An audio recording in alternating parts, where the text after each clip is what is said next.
Saya perkenalkan sikit diri saya dengan juga sahabat saya. Nama Ali Firdaus bin Osman.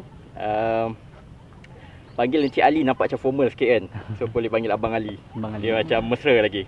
Dan sana tu Encik Mahathir Said. Dia ni ketua Sekretariat Aqsa Sharif Ulangat. So Aqsa Sharif ni dia ada banyak sekitar 64 cawangan kot lebih seluruh Malaysia.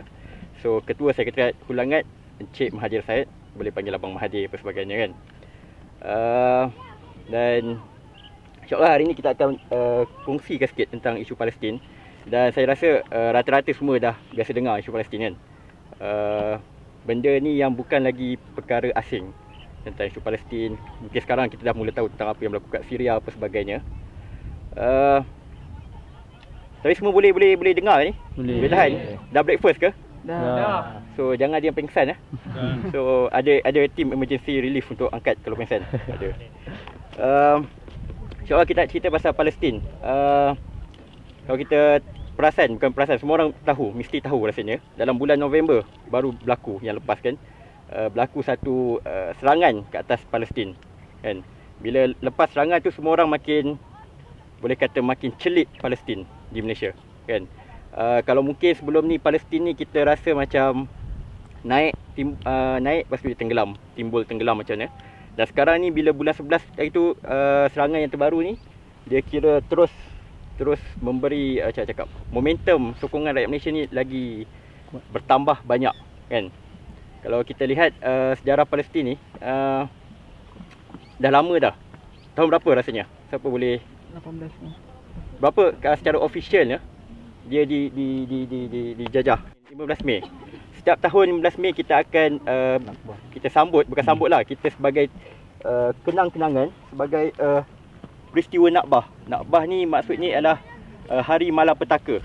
Maksudnya tahun 14 Mei 1948 tu British keluar daripada Palestin. British keluar dan tak sampai malam pun Israel dah naikkan bendera dia.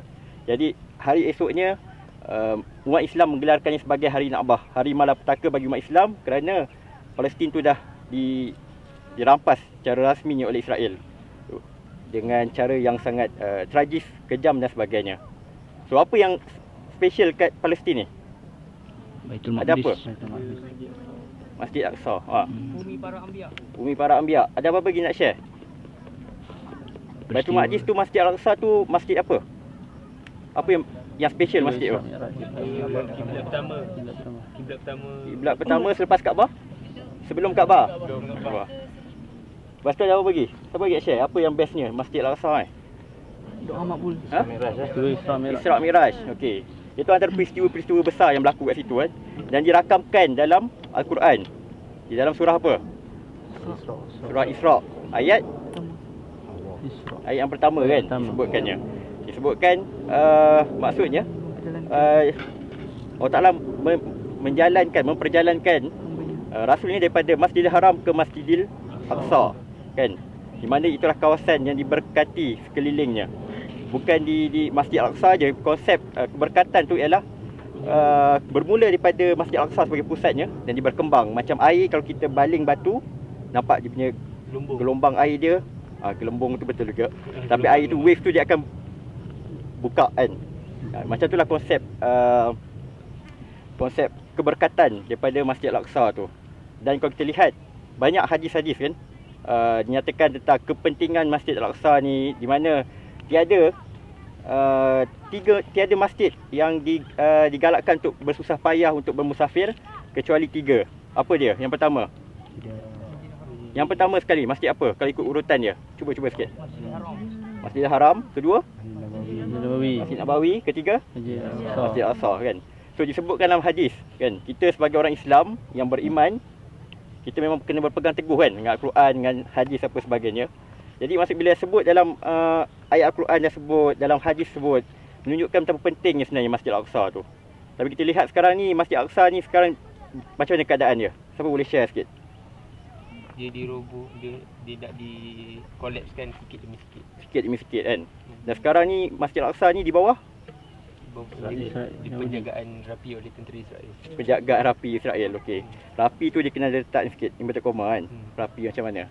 So Dan itu dia tentang dan juga dalam satu hadis lain, isteri Rasulullah bertanya, iaitu Maimunah kata, isteri Rasulullah bernama Maimunah, dia kata, "Wahai Rasulullah, terangkan kepada aku tentang Masjid Al-Aqsa." Kan? So Rasulullah kata, "Hendaklah kamu pergi menziarahi dan solat di situ." Dan Maimunah tanya balik, "Kalau kita tak boleh nak pergi, apa yang perlu dibuat?" So Rasulullah kata, "Perlu untuk kamu menghulurkan minyak supaya dapat dihidupkan lampu, pelita-pelita di Masjid Al-Aqsa menerangi masjid tu." Jadi kalau kita lihat pada hadis tu, itu sebenarnya adalah satu penekanan kepada kita bahawa sebenarnya perlu untuk kita bersama-sama, walaupun daripada tempat yang jauh, tak mampu nak pergi ke sana kat sekarang ni, kena bersama-sama mempertahankan Masjid Al-Aqsa tu. Kan, kita kena hulurkan sumbangan apa sebagainya. Kita kena berkempen, bagi kesedaran kepada orang ramai, yang orang makin lama makin mungkin terlupa tentang Masjid Al-Aqsa ni, kan, sebab dah lama sangat dijajah oleh Israel, kan. Dan Israel ni sekutu kuat pada US apa sebagainya, kan. Jadi dia kontrol media apa sebagainya. Jadi dalam hadis lain Rasulullah kata, kalau kita hendak digalakkan untuk kamu untuk berikhram, memulakan ikhram tu, niat ikhram daripada Masjid Al-Aqsa. Tapi sekarang ni Masjid Al-Aqsa ni di bawah jajahan Israel, jadi kita tak boleh buat macam tu, kan, tak boleh nak masuk. Itu antara tentang kelebihan Masjid Al-Aqsa ni. Dan dalam hadis lain nyatakan bahawa di Baitul Maqdis tu adalah sebenarnya adalah bumi para mujahid, kan. Ada hadis menyatakan daripada riwayat At-Tabarani, akan ada sekumpulan umatku yang akan terus menentang musuh di pintu-pintu Damsyik dan juga di pintu-pintu Baitul Maqdis, kan. Mereka ini tidak akan dilemahkan oleh pengkhianatan orang yang berkhianat terhadapnya. Mereka akan menang dan mereka akan terus hingga ke hari kiamat mempertahankannya. Jadi kita sebenarnya dah lihat depan mata, kan. Walaupun dengan segala ujian ataupun kekejaman yang dilakukan oleh musuh ke atas mereka, mereka tetap bertahan di Palestin, di sekelilingnya. Kalau kita lihat, siapa tahu apa keadaan Palestin sekarang ni? Apa beza Gaza ke? Saya boleh share sikit. Tahu, pernah tengok map Palestin tak? Pernah tengok? Pernah. Pernah? Kat baju. Kat baju ada, kan? Allah Akbar. Okey, nak minta seorang diri ke depan. Syafiq ke depan. Kita tunjuk sikit. Boleh buka. Okey. Syafiq tak boleh tunjuk. Okey, mana dia Masjid Al-Aqsa tu kat bahagian mana? Mungkin boleh tunjuk kat baju sendiri, kan. Kat bahagian mana? Syafiq tak boleh. Masjid Al-Aqsa kat bahagian mana? Tahu? Mana baik? Macam mana peta dia ni? Okey, nampak okey. Sebab dia tulisan. Okey, rasa kat mana? Rasa-rasa lah. Rasa. Kau tahu kan, peta Palestin ni macam tumpuk-tumpuk, kan? So boleh namakan ke? Tak berapa pasti. Gaza je ada, kan? Okey, sini Gaza kat bahagian sini. Dan sini sempadan Mesir, Semenanjung Sinai. Dia kalau ikutkan keseluruhan ni adalah Palestin. Jadi pada tahun 1948 bila orang Yahudi Zionis, Yahudi Zionis ni masuk secara, kita kata wave, gelombang. Dia orang bukan masuk 10-20 orang, dia masuk beratus ribu, puluh ribu, 10 ribu, berkapal-kapal masuk. Jadi dia orang bunuh semua orang, rampas tanah. Jadi pada 19 jadi waktu berperang antara orang Arab dengan juga orang Yahudi. Jadi PBB kata okey, dia nak bagi elakkan supaya tak ada pergaduhan peperangan, dia bagi kawasan tu yang asalnya keseluruhan ni adalah tanah Palestin. Dia bagi 45% tanah kepada orang Palestin, 55% lagi kepada pendatang haram. Kan? Memang haram betul lah, kan? Jadi rasanya fair ke? Tak fair, kan? So lepas tu 48, actually dia pembahagian tu 47. So 48 diorang declare wujudnya negara Israel tu. 49 sebab tak settle lagi masalah tu, dia bagi lagi satu perjanjian 49. Dia kata dia tambah lagi, jadi 77% ialah total keseluruhan 77% kepada Israel dan baki 23% kepada orang Palestin. Lagi kecil. Sebab tu kalau kita tengok peta, dia ada tumpuk sini sikit dan dekat sini. Yang dekat sini tu namanya Gaza ataupun Semenanjung Gaza. Dekat sini tebing barat, West Bank. Dan dekat tebing barat itulah ada Masjid Al-Aqsa, kan. So Masjid Al-Aqsa tu kalau kita lihat dekat peta, kita nampak di kotak besar, kan. Lepas tu ada yang boleh duduk. So dia ada nampak kubah oren, ada kubah hitam ke hijau ke apa sebagainya. Dan sebenarnya ialah keseluruhan kawasan tu ialah Masjid Al-Aqsa, bukannya salah satu kubah saja. Kubah oranye tu ialah Dome of the Rock, kubah sakra, kubah batu, dan juga yang warna hijau tu ialah nama Masjid Qibli. Kalau disebut Masjid Al-Aqsa tu keseluruhan compound tu, yang ada pokok, yang ada nampak macam garden, taman-taman sikit, keseluruhan tu ialah Masjid Al-Aqsa. Sebabnya waktu Isra' dan Mi'raj tu Rasulullah mengimamkan keseluruhan Nabi-Nabi daripada zaman Nabi Adam hinggalah sebelum dia. Rasulullah mengimamkan sebelum Rasulullah naik ke langit bertemu dengan Allah SWT. Jadi kalau kita kata yang warna kuning tu je lah Masjid Al-Aqsa ataupun yang hijau aja, itulah tidak tepat lah. Secara logiknya bilangan Nabi dan Rasul tu ramai kan, puluh ribu. Jadi keseluruhan compound tu itu memang disepakati oleh ulama di Palestin dan sebagainya, di seluruh dunia actually. Jadi dan seterusnya pada tahun 67, bila tahun 67 ni berlaku perang. Ini peristiwa yang besar. Perang 6 hari. Perang 6 hari keseluruhan tanah tu dirampas oleh Israel. Dan lagi bawah dia lagi, kalau kita lihat nanti balik boleh Google, Semenanjung Sinai. Semenanjung Sinai tu pun kena rampas dalam masa 6 hari je. Mesir kalah, Jordan kalah, Syria kalah, 3 negara Arab kalah. Dan juga termasuk tanah tinggi Bukit Golan kena rampas dalam masa 6 hari. So tahun 69, ni satu peristiwa yang penting. 69 pada bulan Ogos. Bulan Ogos kita biasa celebrate apa? Merdeka. Merdeka berapa bulan? 31 Ogos. Pembentukan Malaysia berapa bulan? 16. 1960? Dah sebut 60. 60 berapa? 3. Betul ke? 3. Senyap je macam tak pun yakin je. 3. Okey. Saya pun tak confirm ni. Cumanya pada 69, waktu 69 tu Masjid Al-Aqsa dibakar pada 21 hari bulan 8. Dan sebenarnya bersempena 21 bulan 8 tu lah tertubuhnya satu gabungan kita namanya OIC. OIC apa nama panjang dia? Organisation Islamic Country, betul ke? Conference. Tak tahu, tak ingat. So OIC, maksudnya OIC tu ditubuhkan atas peristiwa tu sebenarnya. Tapi kalau kita, maksudnya untuk mempertahankan Masjid Al-Aqsa tu. Tapi sekarang ni OIC kita tak nampak peranan dia kan. Makin senyap. Suara-suara orang biasa yang memperjuangkan isu-isu Palestin, mempertahankan Masjid Al-Aqsa sebagainya. Malah orang bukan Islam di Eropah, diorang lagi bersungguh-sungguh kan. Kita rasa patutnya kita muhasabah bagi diri kita apa yang telah kita sumbangkan. Jadi pada 69 tu Masjid Al-Aqsa dibakar. Peristiwa yang sebahagian masjid dibakar. Bila didakwa orang yang tangkap tu dikata orang tu gila.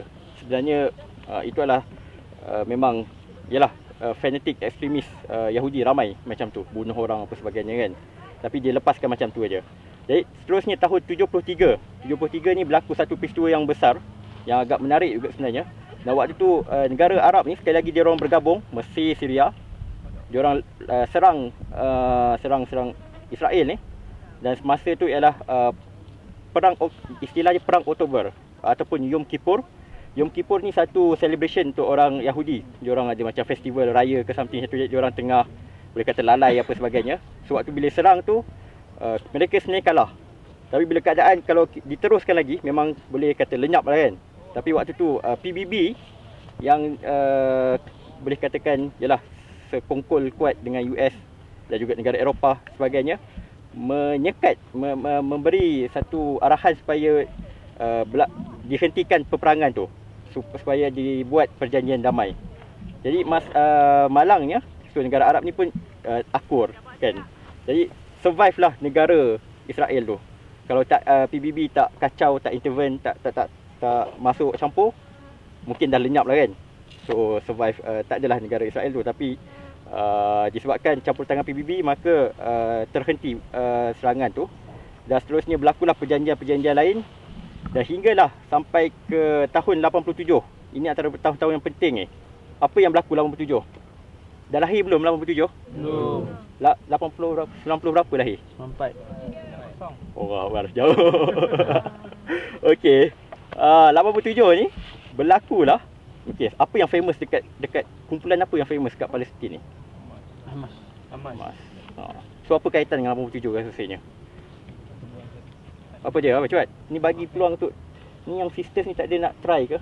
Segan ke? Cuba keadaan cuba jaya. So So tahun 87 tu berlaku intifadah pertama dan tertubuhlah Hamas pada tahun 87 tu. Dan seterusnya sampailah 93 ada lagi perjanjian lain, dan tahun 2000 berlakunya intifadah kedua kan. Dan ya, Intifadah tu apa? oh intifadah. Intifadah ni boleh kita kata mungkin kalau orang istilah kebangkitan lah. Maksudnya dia punya strategi dia lain lah waktu tu. Mungkin kalau disebabkan mereka tidak punya kelengkapan, so mungkin ada yang cara meletupkan diri atau apa sebagainya. Tapi waktu tu ialah fatwa mengatakan boleh untuk di situ saja sebab kekuatan tak ada. Maksud kebangkitan secara beramai-ramai rakyat Palestin menentang Zionis Yahudi. Dan juga kebangkitan atau intifadah kedua tu tahun 2000. Dan juga lagi satu peristiwa penting, dan sepanjang masa tu Hamas dicop sebagai pengganas ekstremis kan. Dan juga sampai tahun 2006 pilihan raya umum Palestin, Hamas menang landslide, menang besar. Jadi sebelum 2006, even kat Malaysia pun bila kita bawa isu Palestin, saya masih ingat lagi waktu dulu first saya dengar isu Palestin tahun 2004 kan. Bila sebut pun orang pun masih lagi beranggapan bahawa itu adalah satu keganasan ekstremis apa dan sebagainya. Dan selepas 2006 walaupun sebenarnya dah menang secara adil, tapi orang masih lagi menganggap itu sebagai satu entiti yang haram. Dan terus berlaku serangan 2008, 2009 akhirnya. Dan satu serangan yang ataupun tragedi yang membuka mata dunia adalah pada tahun 2010. Apa yang berlaku 2010? 2010. Apa? Saya dengar sikit apa tu?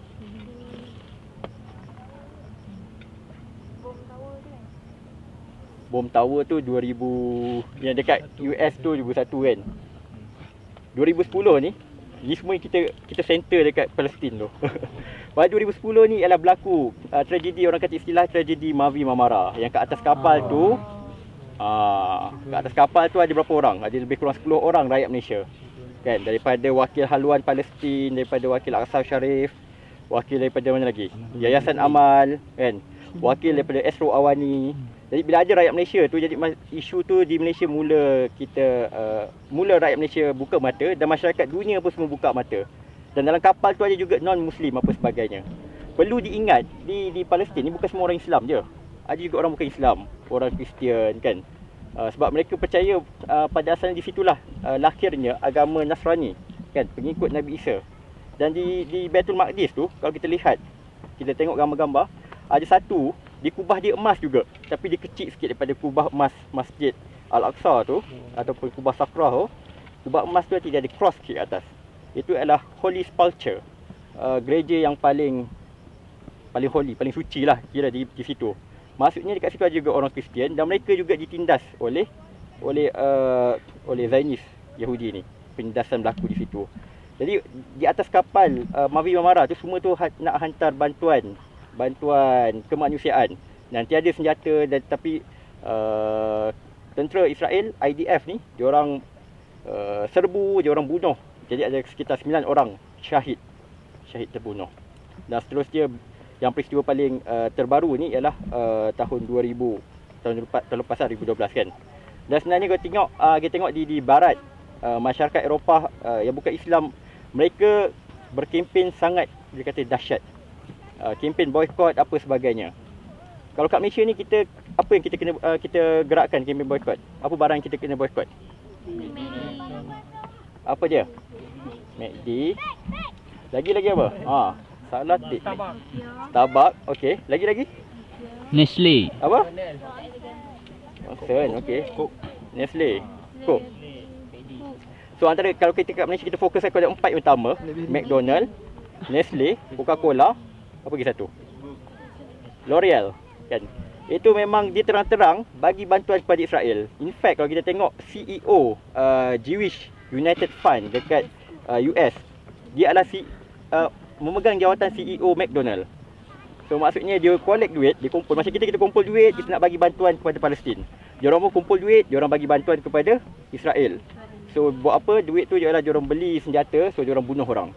So maksudnya kalau kita beli makan McDonald, Apa yang paling best McDonald biasanya? Dia setahun sekali datang. Prosperity Burger kan. Nampak terbayang. Ataupun kita sambil minum Coca-Cola, ataupun kita pergi ke kedai, saya nak Milo O panas, Neslo, semua tu menyumbang kepada GUF tu. Dia akan bagi duit kepada Israel, dan kita akan bunuh saudara mara kita.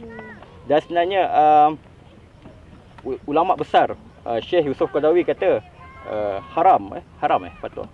So dia melarang lah untuk kita menyumbang duit kepada musuh untuk bunuh saudara kita. Kita patut kena cuba untuk berusaha untuk boikot kan. Kita ada alternatif lain kan. Selain McD kita boleh makan apa? Sekarang kita dah banyak burger. Kita dah banyak burger bakar tepi jalan kan. Sedap apa burger bakar. Boleh buat sendiri. KFC KFC tak ada disenaraikan, so boleh makan kan. Andai kata satu tahap nanti McDonald ubah polisi, tak nak support Israel, so bolehlah kita makan. Tapi sekarang ni polisi dia adalah dia orang support Israel, so kita tak boleh makan. So kalau kita tengok dalam boleh tengok ada buka tak page Facebook Aqsa Sharif? Ada, semua tahu, semua tengok. Yang kempen McDonald tu yang share, ada baca? So dia punya pegawai tinggi McDonald Malaysia datang jumpa wakil Aqsa Sharif, jumpa pengurusi, jumpa pengurus besar Aqsa Sharif. Dia kata tolonglah cukup, jangan berkempen lagi. Sebabnya sebenarnya kempen anda semua ataupun kita semua memberi kesan. Mungkin kita tengok ramai lagi orang makan, tetapi sebenarnya memberi kesan kepada mereka. Kan? Jadi kita kena tahan sikit kan. Ganjarannya kalau kita membantu orang, dalam hadis lain, membantu orang berjihad, termasuklah kita mengulurkan duit, dan ini kita menahan diri kita daripada menyumbang kepada musuh. Mereka berjihad di sana, ganjaran pahalanya sama. Padahal kita tak ada pun angkat senjata kan, kita kat sini.